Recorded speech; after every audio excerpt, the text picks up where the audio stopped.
వార్తిల్లు. Vizianagaram cricket association అధ్యక్షులు, Vizianagaram parliament సభ్యులు కల్సెట్ అప్పలనాయుడు ముఖ్య అతిథిగా ఈరోజు విజయనగరం విజయ్ క్రికెట్ స్టేడియంలో సింగపూర్ క్లబ్, విజయనగరం టీముల మధ్య జరిగే అండర్-14 క్రికెట్ మ్యాచ్ను ప్రారంభించారు.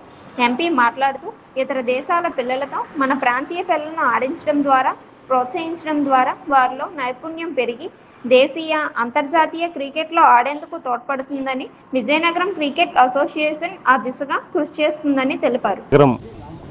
విజయ్ స్టేడియంలో సింగపూర్ అండర్-14 విజయనగరం జట్ల మధ్య ఈరోజు మ్యాచ్ని ప్రారంభించాం. ఈరోజు క్రికెట్ మ్యాచ్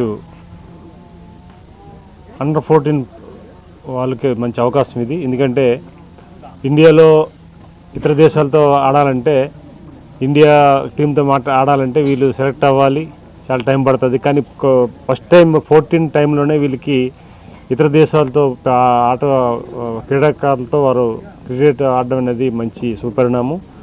ఇది మంచి ప్రక్రియ ఇది. సో ఇక్కడ ఉన్న మన పిల్లలకి ఏంటంటే అక్కడ ఆడడం వల్ల అక్కడ ఎట్లా ఆడుతున్నారో కొంత ఐడియా వస్తుంది బేసికల్గా. అలాగే ఇక్కడ వాళ్ళు ఆడుతున్నప్పుడు అక్కడ వాళ్ళకు కూడా అవగాహన వస్తుంది. ముఖ్యంగా ఏంటంటే ఇప్పుడు ఈ 14 ఇయర్స్ నుంచే వీళ్ళకి ఒక మంచి కల్చర్, మంచి క్రికెట్లో మంచి కల్చరు కమ్యూనికేట్ అవుతుంది. దాంతో మంచి ప్రేరణ ఇది. సో మన విజయ్ స్టేడియం వేదిక అవడం అనేది చాలా ఆనందంగా అనిపిస్తుంది. అలాగే ప్రతి ఏడాది కూడా రమ్మని ఇట్లాగా ఈ ఫ్రెండ్లీగా మ్యాచ్ పెట్టి ఆడుకోవడం వల్ల ఒక మంచి కల్చర్ పెరుగుతుంది. వీళ్ళకి ముఖ్యంగా ఏంటంటే నైపుణ్యం పెరుగుతుంది క్రికెట్ పట్ల. సో ఈరోజు ఈ కార్యక్రమాన్ని అద్భుతంగా చేశారు. మన విజయనగరం జిల్లా క్రికెట్ అసోసియేషన్ ఆధ్వర్యంలో ఈ కార్యక్రమం జరుగుతుంది. సో మనకి సింగపూర్ నుంచి వచ్చిన క్రీడాకారులకు కూడా అన్ని సదుపాయాలు కూడా ఏర్పాట్లు చేయడం జరిగింది.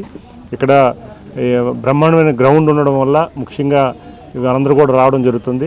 భవిష్యత్తులో కూడా ఇంకా ముందు మంచి మ్యాచెస్ ఏర్పాటు చేయడానికి మేము సిద్ధం చేస్తున్నామని మీ ద్వారా తెలియజేసుకుంటున్నాం. 42 మంది వాళ్ళు వచ్చారు క్రీడాకారులు. 3 టీంలుగా ఏర్పాటు అయ్యారు.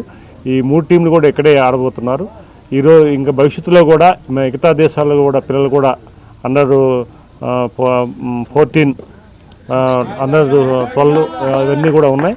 బహుశా భవిష్యత్తులో కూడా ఈ స్టేడియం మంచి వేదిక అవబోతుందని ఆశిద్దాం. Thank you.